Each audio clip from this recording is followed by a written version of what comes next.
That Rain-Kissed Umbrella, Chapter 7, a Miraculous Ladybug Fanfiction written and narrated by Eleanor Rose. Video edited by T.S. If you have not heard the previous chapters to this series, you can find a link to them in the description box below. And if you somehow haven't subscribed by now, make sure to subscribe to this channel and check out other videos for more Miraculous Ladybug fanfiction. And, to help show your support, leave a comment in the comments section to help the YouTube algorithm. It had been 3 days since Marinette went to Alya's place for game night with Chloe, and she still couldn't wrap her head around it. It was like a switch was flipped and she was being nice to her all of a sudden, even in front of Adrian. She'd gone along with it in front of others to not make it awkward, but thought it was.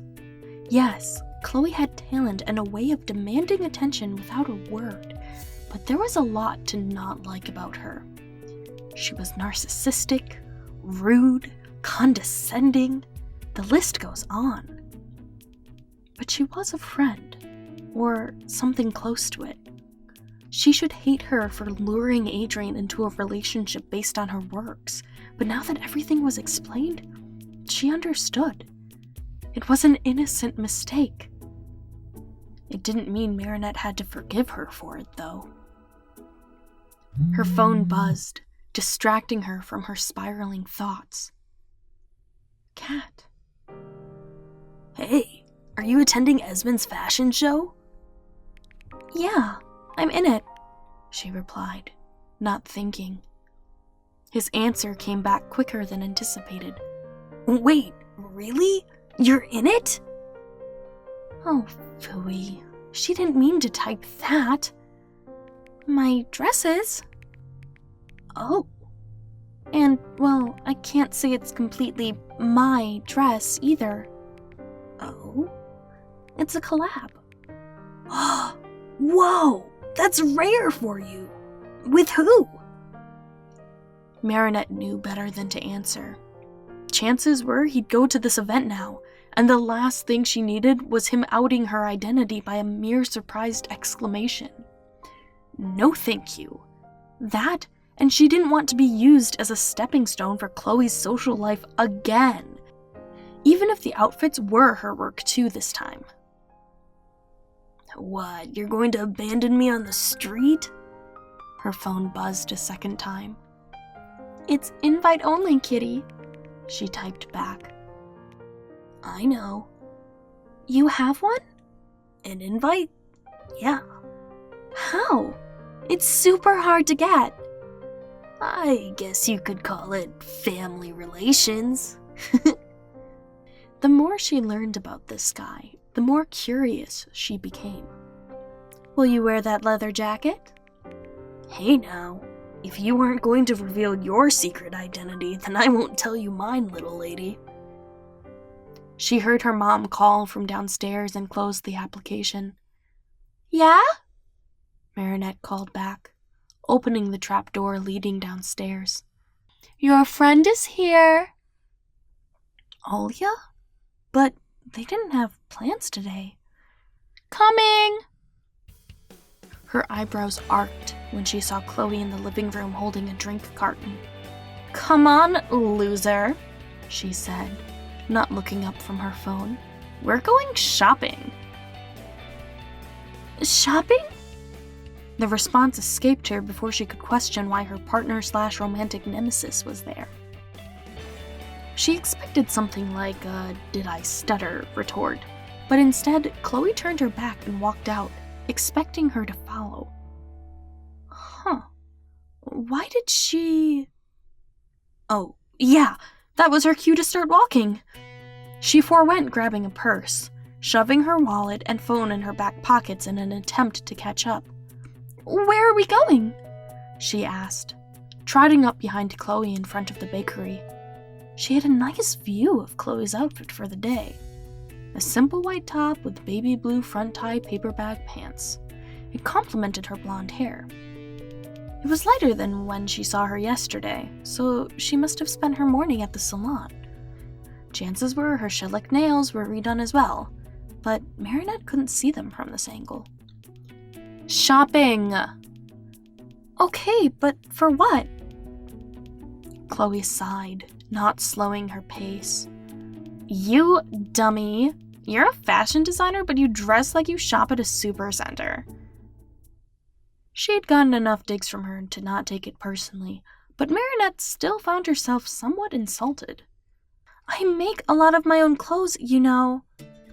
Yeah, and they're cute, Chloe admitted, stopping suddenly to shoot her a look. But they don't make a statement. A statement? Brands, darling. Brands. Do you want to be famous or not? Fame. The word shot through her like a Glock. Not particularly. Why not? She asked, resuming what could only be described as a strut. Marinette hesitated. If she was going to share her trauma with someone, it certainly wasn't going to be with her. Couldn't the clothes I make for myself be considered a brand? Because they're made by Ladybug? People don't know that, darling. You may as well wear Prado instead of Prada, if you know what I mean.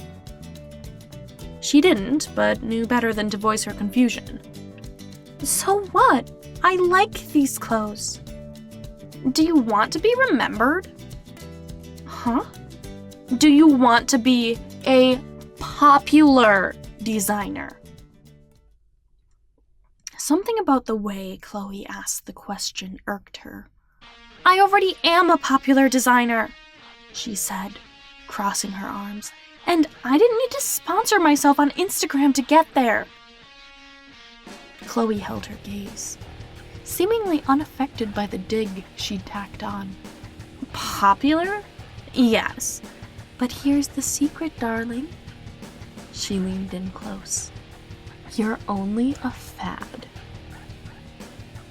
It was like her words wrapped around her muscles, tightening them with fear. How? How did her own dig roll off so naturally, but Chloe's cut in like a knife? She was right, even though she didn't want to admit it. The allure of her small online boutique came from no one knowing who she was and a couple of lucky chances. Chances given to her by Cat Noir and Chloe. The black leather jacket caught a lot of attention right away, and shortly after that, Chloe made a haul post while wearing a top Marinette made, tagging her in the process. After that, business boomed. But the truth is that even though she was selling out pre-orders, her waiting lists were getting shorter and shorter. Yikes. So what? I buy things other people designed and lose all the money I earned in the process? That doesn't sound like a fair deal. Marinette almost spat the words out, as though she were itching for a fight.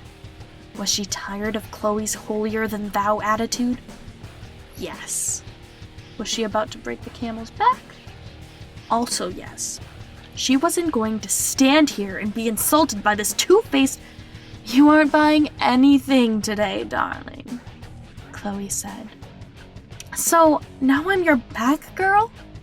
She crossed her arms. Marinette expected Chloe to step into the ring with her, but instead she laughed, resuming her stride.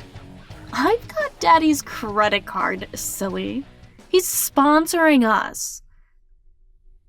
She didn't answer the question, but it took her off guard all the same. You're buying me clothes? With her father's money? You aren't as sharp as I thought you were, she sighed. Duh! I'm not the type to invite someone to dinner, then make them pay. Marinette didn't have to see her face to know there was a massive eye roll accompanying the sentence. Okay then. She wasn't comfortable with this, but knew better than to fight it. Plus, truth be told, she didn't have anything to wear to Esmond's fashion show. If her outfit wasn't instantly recognizable, she may as well wear something from a department store. It'd have the same invisible effect. Good. Something about the way Chloe replied made Marinette question if she made the right choice after all, but it seemed like the wrong time to back out if it was. Despite their relationship and the mistakes she'd made, Marinette would at least use the opportunity Chloe gave her, even at the cost of her worthless pride.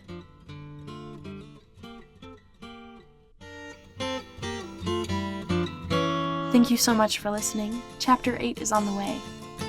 In the meantime, you can check out these other videos for more fanfiction. I'll catch you next time!